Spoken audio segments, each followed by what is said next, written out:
Gather around, boys and girls. Today, we're going to talk about the 3 stages of anger. Oh, you. Stage 1. Fear.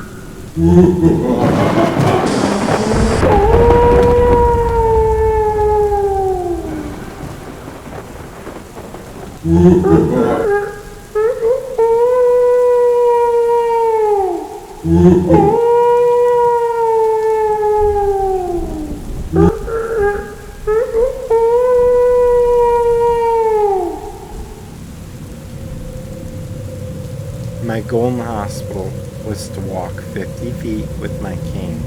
When I got out of the hospital, I made it my goal to walk to the library.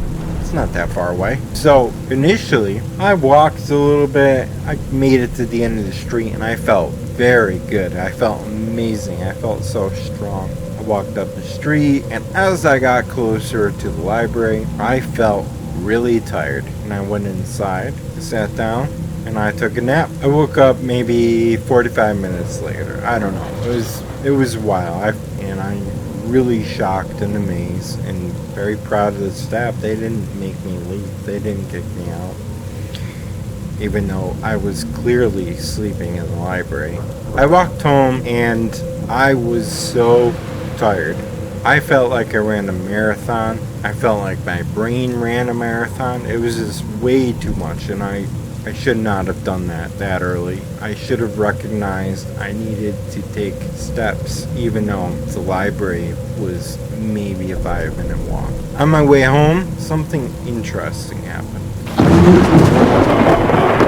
The kids from PHS were walking the opposite direction. And I thought to myself, shit. I realized there's nothing to tell these children to be careful of me. I felt 100 years old, and I really wanted them to know to be careful. And being stupid kids they were, I thought, they didn't move out of the way. So there I was, limping, walking like I'm 85 years old in the mud because they didn't want to get off the sidewalk. And then, stage 1 of anger happened. Stage 1, fear. I realized in that moment that anybody, and I mean anybody, could kick my ass. They would have beat me up so bad, especially at that point, and there would be nothing I can do about it. I might have had a shot if I brought my cane with me, but I didn't. I was Mr. Tough Guy, and I didn't want to bring the cane. So, clearly a mistake on the cusp of telling them to frick off, but I realized very quickly I need to keep my mouth shut or get beat up by 16-year-old Bryce. That was eye-opening for me, and for probably the first time in my life, my fear had reached a new height. I couldn't say to no one. On my way home, I was on my street, and a car drove by me into a puddle, and it splashed me. And then the car pulled into a driveway, and I saw who it was. It was who I really don't like. 2 months prior, I at least would have ran my mouth to him. But I didn't do anything because the kids can beat me up. So can you. Keep your mouth closed and keep walking.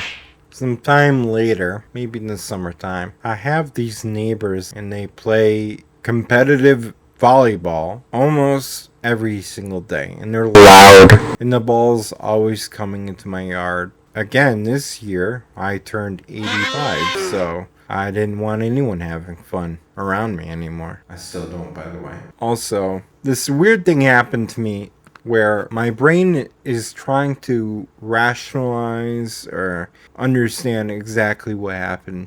I have this weird PTSD reaction to things, and I think, according to my doctor, it's just my brain being on the lookout, fight or flight, because it really doesn't know what happened. One moment I was fine, and next moment I wasn't. I had really not been in trauma, but anyways, I had just changed for the day, and the volleyball hit the side of my house. And with stage 1, it was a complete underwhelming fear reaction. By stage 2, I had almost the completely opposite. I had apparently went manic. I have no idea what happened, but suddenly I could kick the crap out of all 40 people that were in that yard. And I did not care.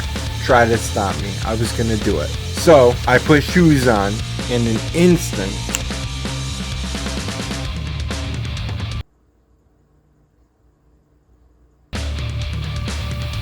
I have no idea how I did it that quick. I stormed into the backyard. As I approached the fence, suddenly I lost the ability to bend any of my limbs.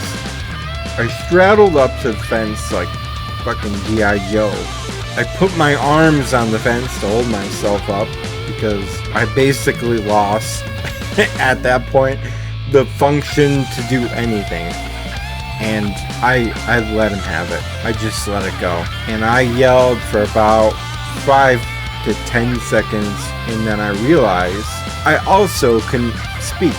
I couldn't yell. I was yelling, but I wanted to kill the guy. I wanted to kill everyone there, and I ended up telling them to be careful.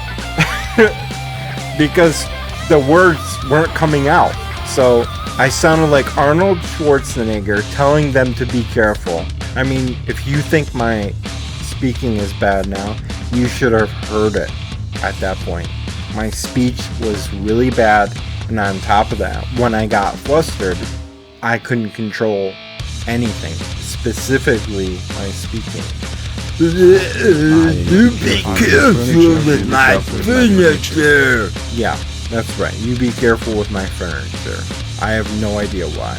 I don't know what they thought. I have no idea. Because I came out like I was ready to roll. And then as I stood there gripping the fence, I had an IQ of about 4. I really told them to be careful with my furniture. Stage 2. I don't know what I would call that. I'll get back to you on it. Stage 2. Arnold Syndrome. And then that brings me to stage 3. Stage 3. The Refined Gentleman. Sometime after, I kind of went from one extreme to the other, and then the third step, I met somewhere in the middle, and I was able to react to a weird situation. My girlfriend is not from this country, and things are sometimes a little different with things, and sometimes, the whole translating process takes longer than 0.3 seconds. We were at the grocery store, and we were going to check out, and she turned to me and said, "Can we go here?" Can we go here? Pointing to this lane. And I looked at the lane. Keep in mind, my brain is on a lag. I looked at the lane, and I noticed he had turned the light off, signifying he was no longer open. And I'm telling you, probably about, 0.3, 0.4 of a second. It almost was instantaneous. And the woman bagging in the next lane was so rude. She said, "This lane is closed." Not only was she being really rude, but she was being really rude in terms of, you're clearly not from here, and you clearly don't speak English. So I went in that line. I know she was talking to my girlfriend. I made her realize that maybe I had a little bit of a problem with the quickness in which I process things. As I stood there watching her bag my groceries, I noticed she did not look at me once.